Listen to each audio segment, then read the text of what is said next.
26 on the beach after 30 in the Atlantic.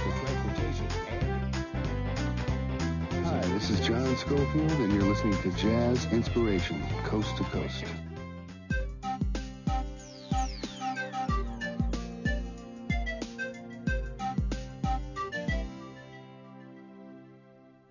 7500 km entre le Pacifique et l'extrémité est de la côte atlantique, une superficie grande comme 18 fois la France, peuplée de 2 fois moins d'habitants, le Canada, 10 provinces et 3 territoires, c'est avant tout le gigantisme du deuxième plus grand pays du monde.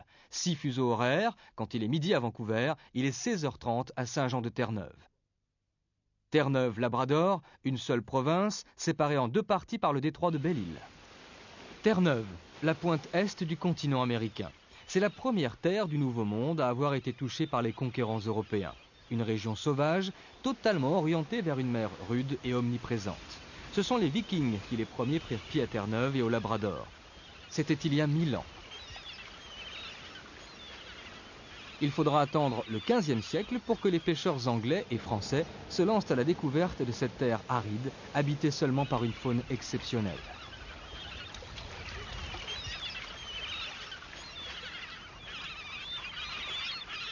Aujourd'hui, plusieurs réserves écologiques et l'immense parc national du Gros Morne protègent cette faune tout en permettant au public de la découvrir.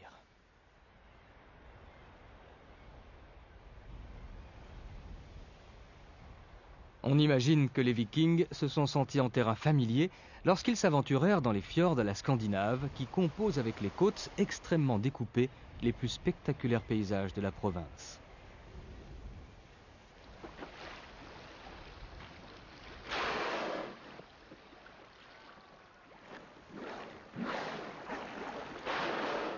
De mai à septembre, des milliers de baleines se retrouvent au large des côtes.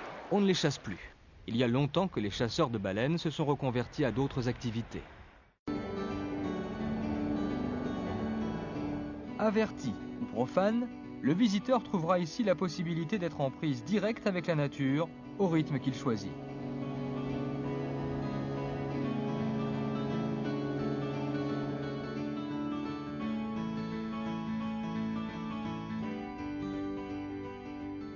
Observation, chasse, pêche ou simple détente, par son immensité, le territoire de la pourvoirie est avant tout synonyme de liberté.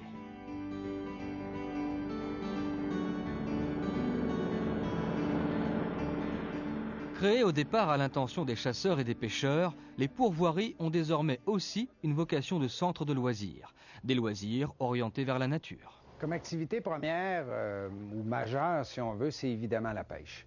Donc la pêche, c'est la pêche à l'omble de fontaine que les Québécois adorent comme qualité de pêche et comme goût aussi comme poisson, parce que c'est un poisson sauvage qui est excellent et qui donne beaucoup de travail au niveau là, de sa qualité, soit à la mouche, soit au lancer léger ou des choses comme ça. L'autre 50% de clientèle vient vraiment ici pour se détendre, mais tout est nature. C'est pas un resort où on a le tennis, le mini-golf ou des choses, ou la piscine. Tout est nature. Donc, autant il y a une équipe de guides pour accompagner à la pêche, autant il y a une équipe de guides animateurs et animatrices qui vont être ici pour amener les gens en interprétation de nature.